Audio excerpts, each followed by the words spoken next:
নমস্কাৰ বন্ধু বান্ধৱীসকল পুনৰবাৰ সকলোকে স্বাগতম জনাইছোঁ আমাৰ জব এডুকেশ্যন ইউটিউব চেনেল জ্ঞানপোহৰলৈ। বন্ধু বান্ধৱীসকল আজি আপোনালোকৰ বাবে এই ভিডিঅ'টিত অসম চৰকাৰৰ ফালৰ পৰা মুকলি হৈ থকা কিছুমান আমি নতুন চাকৰি খবৰ লৈ আহিছোঁ, য'ত আপোনালোকৰ বাবে অসম চৰকাৰৰ পশুপালন আৰু পশু চিকিৎসা বিভাগৰ ফালৰ পৰা নতুন পদ মুকলি হৈছে।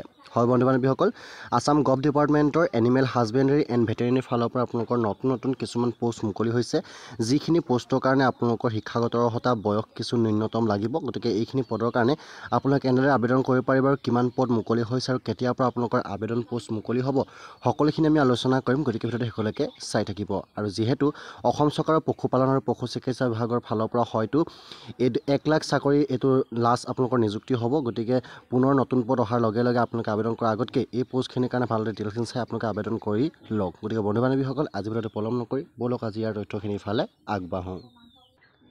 চ' বন্ধু বান্ধৱীসকল, আছাম পাব্লিক ছাৰ্ভিচ কমিশ্যনে আপোনালোকৰ বাবে ভেটেৰিনেৰী ডিপাৰ্টমেণ্টত 71টাকৈ নতুন পোষ্ট মুকলি কৰিছে। Veterinary officer and block veterinary officer class B class 1 junior grade under animal husbandry and veterinary department Assam গুৱাহাটীত এনেদৰে আপোনালোকৰ পোষ্ট মুকলি কৰিছে। এই পোষ্টখিনিৰ কাৰণে যদি আমি চাবলৈ যাওঁ ডিটেইলছটো আপোনালোকৰ নেম অফ পোষ্ট হৈছে veterinary officer block veterinary officer. Number of the post আছে আপোনালোকৰ 71টা আৰু এই 71টাৰ পোষ্ট যদি আমি কেটেগৰী ৱাইজ চাবলৈ যাওঁ, আনৰিজাৰ্ভৰ কাৰণে আছে 37টা পোষ্ট আছে ইয়াতে আপোনালোকে দেখা পাইছে। OBC MOBCৰ কাৰণে আছে আপোনালোকৰ 19টা পোষ্ট আছে ইয়াতে। SC কাৰণে 5টা পোষ্ট, STP কাৰণে আছে 7টা পোষ্ট আৰু ST SO কাৰণে আছে 3টা পোষ্ট। এনেদৰে অলৰেডি আপোনালোকৰ 71টা পোষ্ট মুকলি কৰিছে। যিখিনি পোষ্টৰ কাৰণে আপোনালোকে দৰমহা পাব প্ৰতিমাহে 30,000 মিনিমাম 30,000 টকাৰ পৰা আপোনালোকৰ 1,10,000 আপোনালোকৰ মেক্সিমাম পে' স্কেল থাকিব আৰু আপোনালোকে গ্ৰেড পে' পাব প্ৰতিমাহে 12,700 টকাকৈ আপোনালোকে প্ৰতিমাহে ইয়াতে গ্ৰেড পে' লাভ কৰিব। নেম অফ দ্য ডিপাৰ্টমেণ্ট হৈছে animal husbandry and veterinary department Assam. So' এই 71টা পোষ্টৰ কাৰণে আপুনি যিহেতু দেখা পালে যে কেটেগৰী ৱাইজ কিমান পে' স্কেল কিমান, এতিয়া আমি চাম ইয়াৰ ইলিজিবল ক্ৰাইটেৰিয়া কি বিচাৰিছে।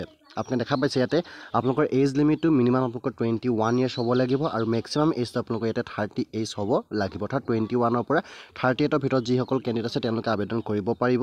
আৰু এই লেচন দিয়া আছে SC কাৰণে 5 ইয়াৰ্ছ, ST কাৰণে 5 ইয়াৰ্ছ, OBC MOBC কাৰণে আছে 3 ইয়াৰ্ছ আৰু PW কাৰণে দিয়া আছে আপোনালোকৰ 10 ইয়াৰ্ছ। এনেদৰে আপোনালোকে 48 ইয়াৰ্ছলৈকে বৰ্তমান আপোনালোকে আবেদন কৰিব পাৰিব।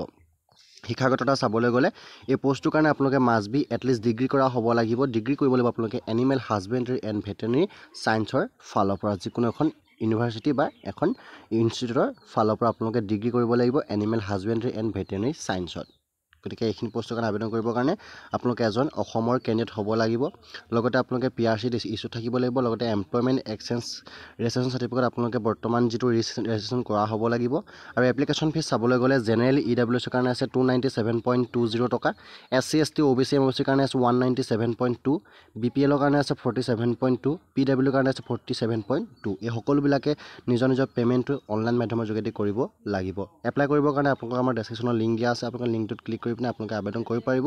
আৰু আবেদনটো আপোনালোকৰ আৰম্ভ হ'ব 11 মাৰ্চ 2024ৰ পৰা। গতিকে মাৰ্চৰ 11 তাৰিখৰ পৰা আপোনালোকৰ আবেদন হ'ব, কিন্তু বৰ্তমান সময়ত আপোনালোকৰ আবেদন চলা নাই। গতিকে যেতিয়া 11 তাৰিখ সোমাব আপোনালোকে আবেদন কৰিব পাৰিব। আৰু লাষ্ট ডেট আপোনালোকৰ আছে 10 এপ্ৰিল, অৰ্থাৎ 10 এপ্ৰিললৈকে আপোনালোকে আবেদন কৰিব পাৰিব। সম্পূৰ্ণ হাতত আপোনালোকৰ এমাহ সময় দিব। গতিকে যিসকল বন্ধু বান্ধৱী ইয়াৰ কাৰণে এলিজিবল হয় আৰু ইণ্টাৰেষ্ট হয় তেওঁলোকে এই 71টা যিটো ভেটেৰিনেৰী পোষ্ট মুকলি হৈছে এই পোষ্টকেইটা আপোনালোকে আবেদন কৰি ল'ব পাৰিব। গতিকে বন্ধু বান্ধৱীসকল আজি আমি এই ভিডিঅ'টিত এইখিনি তথ্য দিবলৈ ট্ৰাই কৰিলোঁ। গতিকে ভিডিঅ' চাই লাইক কৰিব আৰু আপোনালোকৰ বন্ধু বান্ধৱীলৈ ভিডিঅ' যিমান পাৰে শ্বেয়াৰ কৰিব। তাৰপৰা যদি আপোনালোকে আমাৰ চেনেল প্ৰথমে ভিজিট কৰিছে তেন্তে চেনেল ছাবস্ক্ৰাইব কৰি ৰাখিব। লগতে ঘণ্টা বেলটো বজাবলৈ প্লিজ নিশ্চয় নাপাহৰিব, যাতে অসম চৰকাৰে দিবলগীয়া বিভিন্ন ধৰণৰ চাকৰিৰ খা খবৰ সকলোকে আগত আমাৰ চেনেলত গম পায়। গতিকে বন্ধু বান্ধৱীসকল আজি ভিডিঅ'ত ইমানেই।